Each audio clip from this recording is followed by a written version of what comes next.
Tribute, he says. Taxes, soldiers. The Empire has tried it all before. Look to the Eastern Reach if you don't believe me. They want to bleed us dry, to fill their coffers and fight their wars, to break us like wild animals. But I will not bend. It's still a gamble, but I think it's the safest bet. We'd get the benefits of Imperial trade and protection without losing all of what makes this place special. There's no way of knowing what it would mean in another generation or two. But right now, it gives us the security and stability to recover. We were fine before Adir showed up, and we'll be fine when they're gone. Trust the lands and her people, Envoy. If we give Adir power over us, we can't be surprised if they decide to flex it later. Of course. Oh, Envoy, no. Do not suggest that lightly. Think of the Emperor. There would be reprisals. Ones which this conclave could not survive, fractured as you are. Not unless you came together and formed a nation of your own. It would be difficult. No, impossible. I'm certain you would fail. Think of your people, all of you. Think of the lives at stake.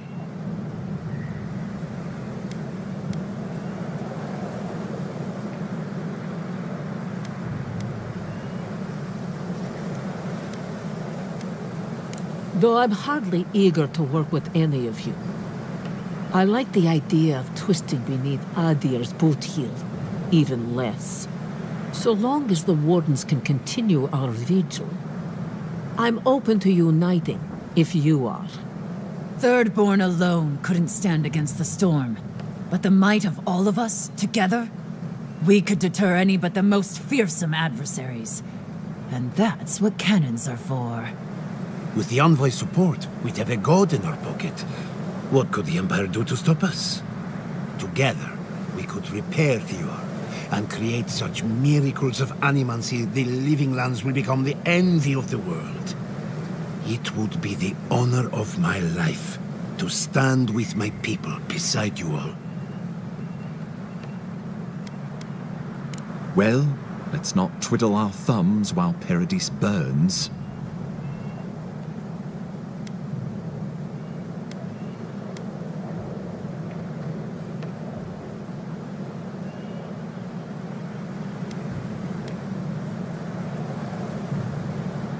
A fine compromise. So long as my Wardens are left in peace, we will endure a grave rum. Thirdborn will support a grave room, unless the Empire inspires us to change our minds. A grave room, then, if we must. And God's willing, Fjord will feed the world. I do not trust your Empire to show restraint in its control of the living lands. Gods help us. We can worry about the future when it comes. This at least gives us the backing to survive and rebuild. Right. Might as well go ahead and start designing those rebel flags sooner rather than later. Good. We'll have perhaps a whole week of peace before the yoke starts chafing. I will do my level best to convince the Emperor to accept a grave room. That leaves the matter of Ludwine and the Steel Garrote. She will never surrender, Envoy. You must kill her, or we will lose Paradis, and eventually the island.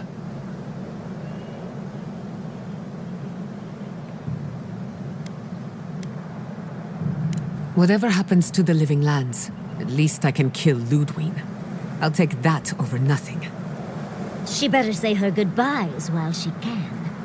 I'm proud to fight at your side, Envoy. One last time. Let's get to work then. We've got a walking corpse to bury. The Paradis militia will be at your back. Give her no quarter. The future waits for you. Thank you for deserving it.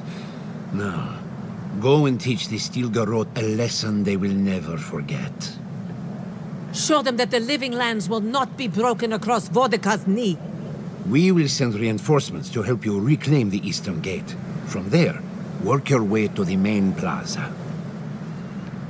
May all the gods of Eora and the living lands protect you. Let's take back the city. Whatever happens tomorrow, The steel garrote can only make it worse. Time to stop the steel garrote. Lead the way, envoy. So we're going after the steel garrote now, right? Let's do it.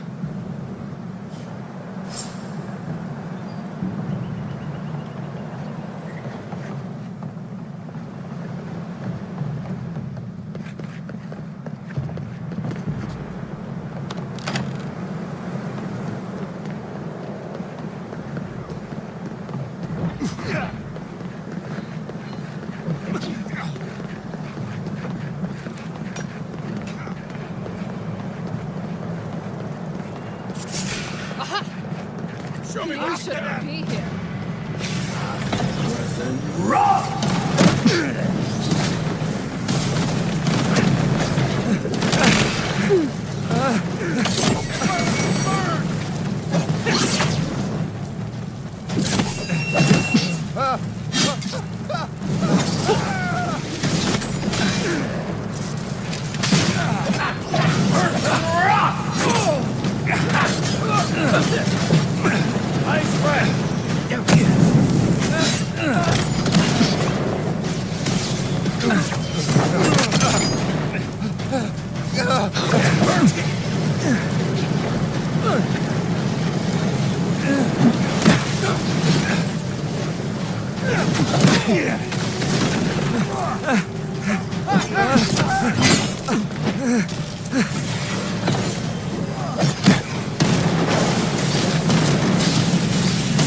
Your armor's too weak here.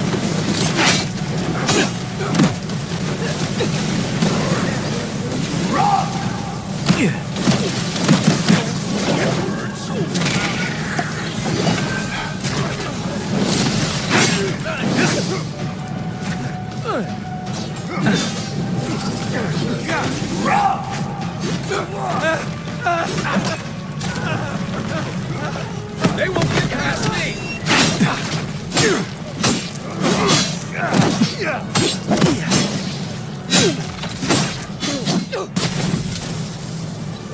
Coming from your right!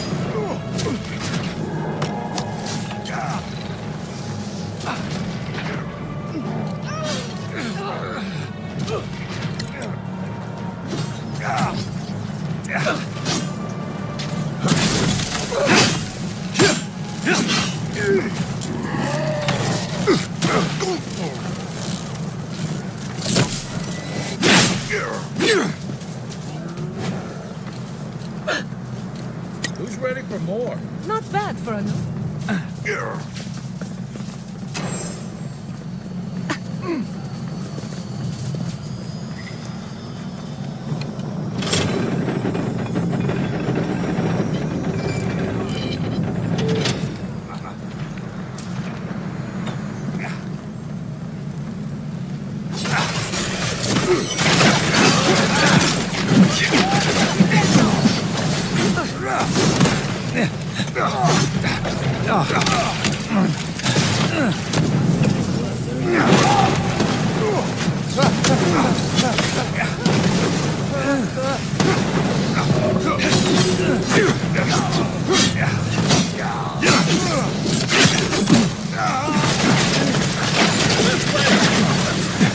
Heal yourself!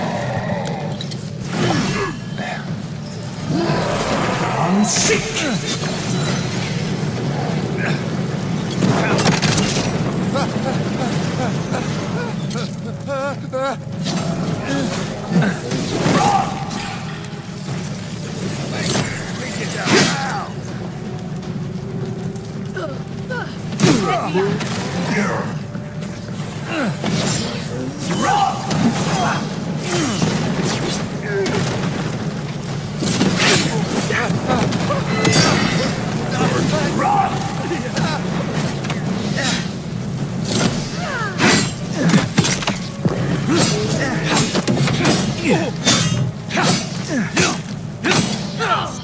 Let's get them.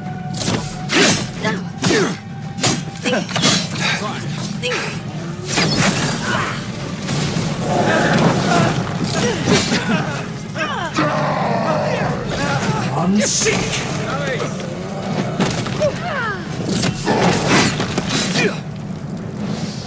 Nice!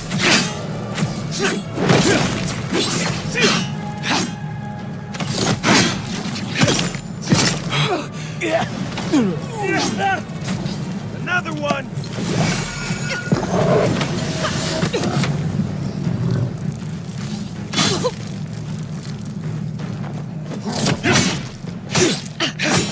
The eastern gate is ours.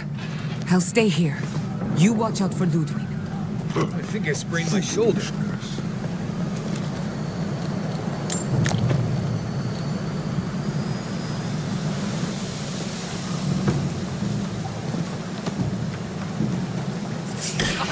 Some. Watch yourself. You're going to regret this. Watch your back.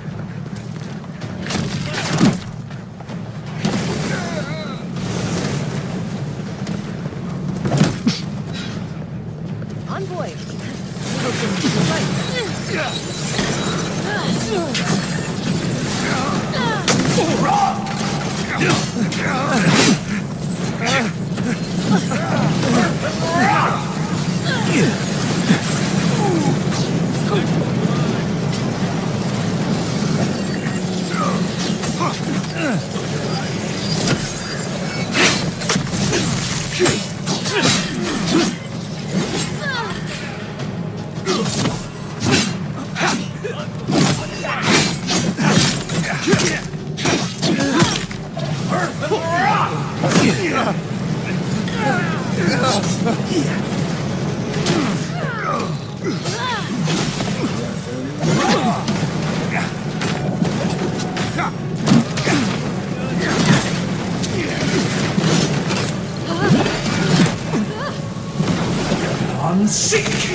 Back on my feet.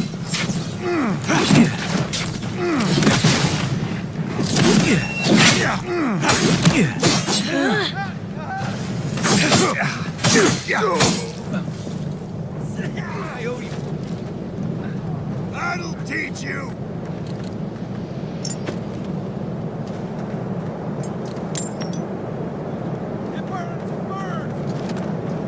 Wodeca demands your submission. Stand against her and fall. That's Ludwig ahead. There you are. Lead on. This is it. So, you survived the garden. Did you come all this way just to try your luck again? To kill me more efficiently than last time? Good. The battle over the Living Lands is nothing compared to the war we share. Look around, Envoy. Heelguard should have listened. He tried to bring order through compromise. He failed. Order is meant to be imposed by a stern, guiding hand. Her order wields sharp steel. She must set down her blade.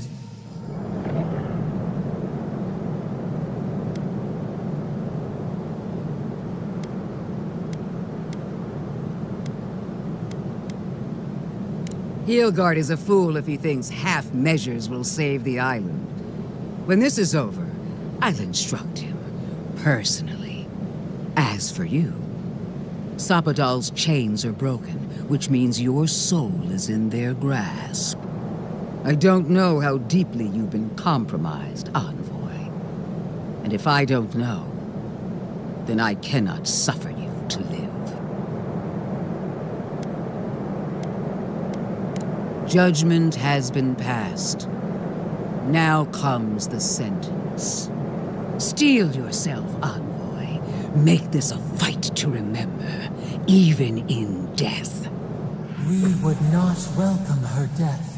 There is still ample shade for her beneath our tree.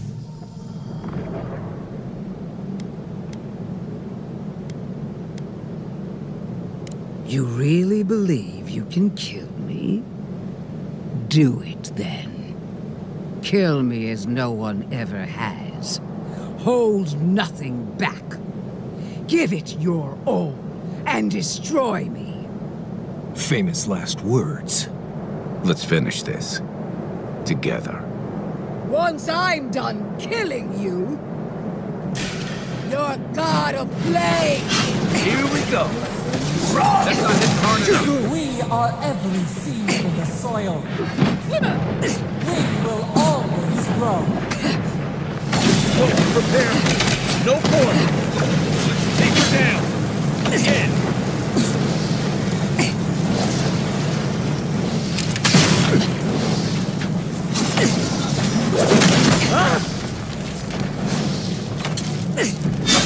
I'm sick! What's this? Hey! Over here!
I'm sick!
Again!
Won't help me! One last time!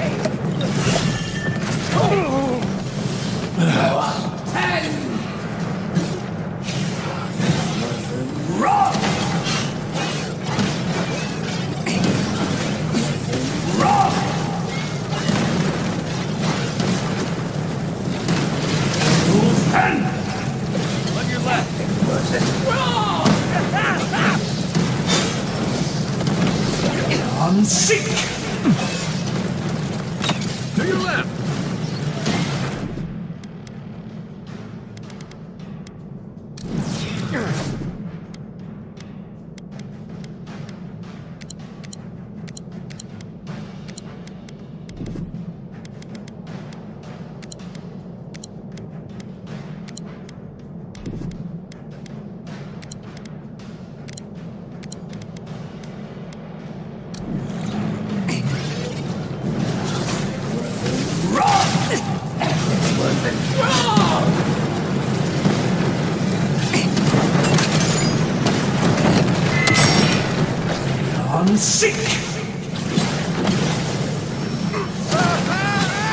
Right flank!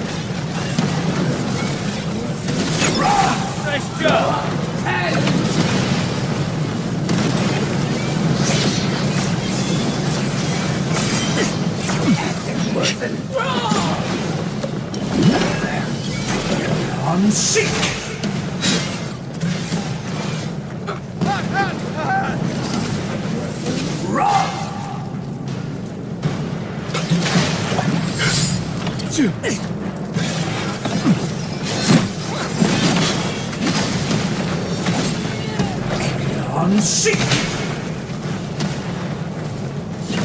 Watch the left!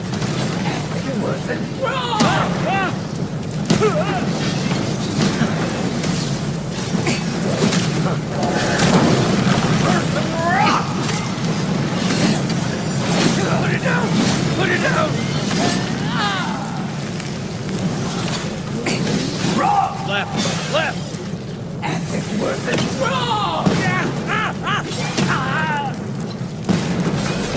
I'm sick!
Where are you? No! Don't abandon me now! She's desperate, Envoy. This is it. Warwick's given up on her. Now's the time. Nothing stopping me. Quit moving. Let's see what you got.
Wherever Ludwine is now, she must be seething.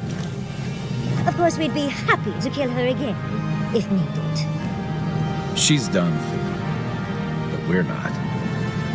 Whatever's next, we'll face it. Together. Gods, you're all gonna make me sick. But carry on. Unraveled at last. We no longer feel her wire against our flesh. We are free always. We are free forever. Silence falls over Paradise, as though the city is holding its breath. Then you hear it, the ringing of a distant bell, the waving of banners, and cheers of victory. After a short and bloody conflict, the dust has finally begun to settle. You feel Sapadal close to your thoughts, stirring with interest. The god of the living lands is observing this moment, unfettered by confusion or fear. For the first time in centuries, they understand. The Paradise militia rallies to you, the outsider who defended them in their hour of need.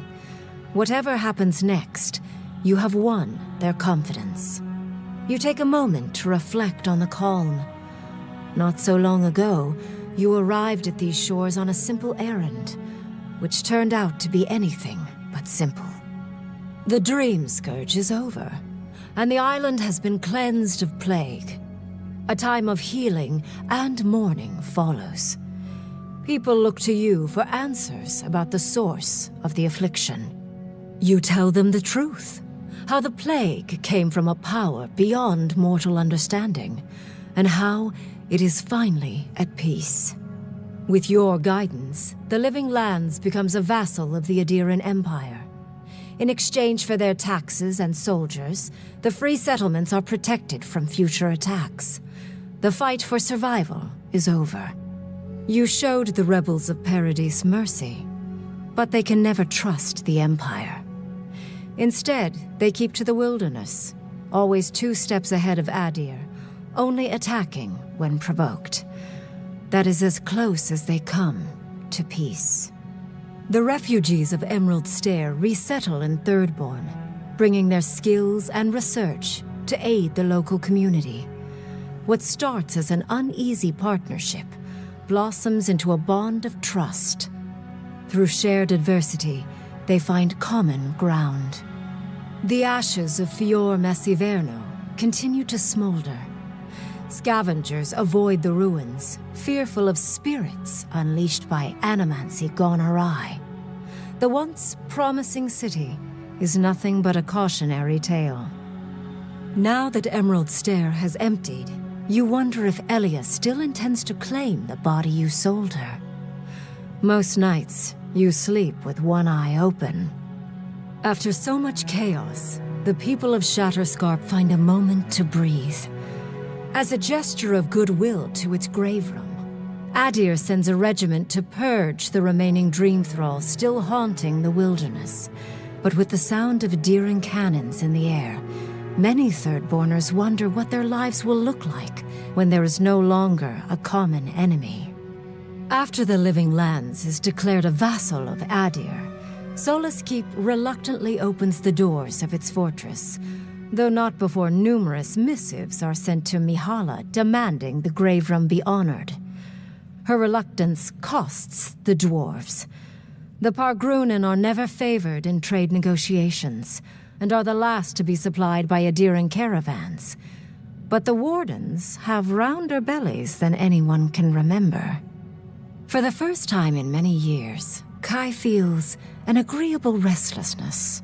Not to flee, not to drift, but to venture. He visits the distant shores Tama told him about, and savors the modern marvels, ancient wonders, and breathtaking expanses he beholds. His heart swells, not with grief, but with awe. There is so much to discover, and he will spend his years chasing all of the joy and beauty the world has to offer him. With many of his anxieties and lifelong fears addressed, Marius now feels very differently than he did when he first met the envoy. Still far more comfortable in the wilds than among people, he nonetheless finds that his worries about the unknown were merely self-protection against the traumas of his childhood. Armed with this knowledge, he finds himself more capable of living in civilization and far less fearful of his home in Galawain's tusks. While he never regains his former place as a Warden of Solace, he spends his time traveling between Solace and Thirdborn, acting as a stubborn ambassador between the two. Giada continues to improve as an animancer. She dedicates her work to the spiritual health of the living lands, nurturing instead of exploiting. Others follow her example, seeking her tutelage from lands far and wide. In the years to come, rumors spread of a secret society gathering in the wilderness, where animancers work in harmony with nature. The dream of Fior Mes Iverno lives on in her. No longer under the threat of imminent death, Yatsley returns to the Animancers. Reunited with her beloved Quilici, she helps him and the Animancers as they put their lives together after the attack on Fior Mes Iverno. Eventually, she even has something nice to say to Vidaro. As the days pass in contentment and relative peace, Yatsley is struck by the persistent feeling that something is missing.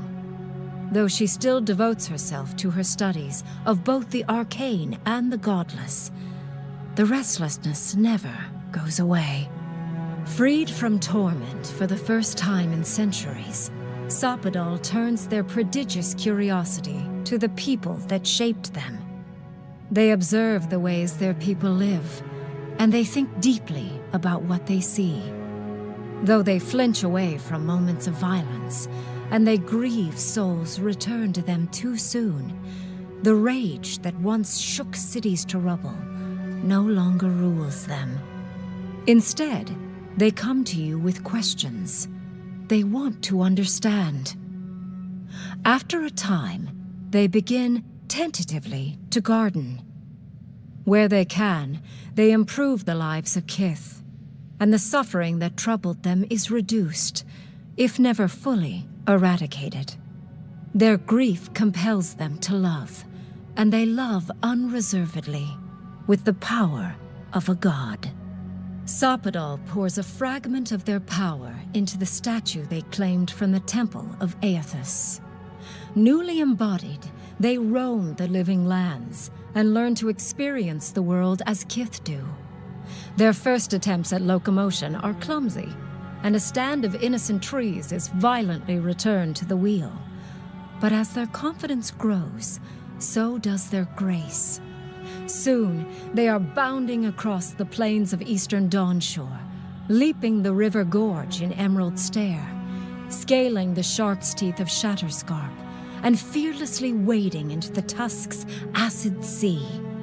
When they break, they come to you to put them back together, and in time, they learn to fix themselves. They wander far afield. You see less of them, but they are never far from your thoughts. And on the rare occasion they return, they always bring you something beautiful and strange. The sounds of celebration pull you out of reverie. Many are waiting to greet you with open arms. You take a moment to catch your breath and savor it, because everything is about to change.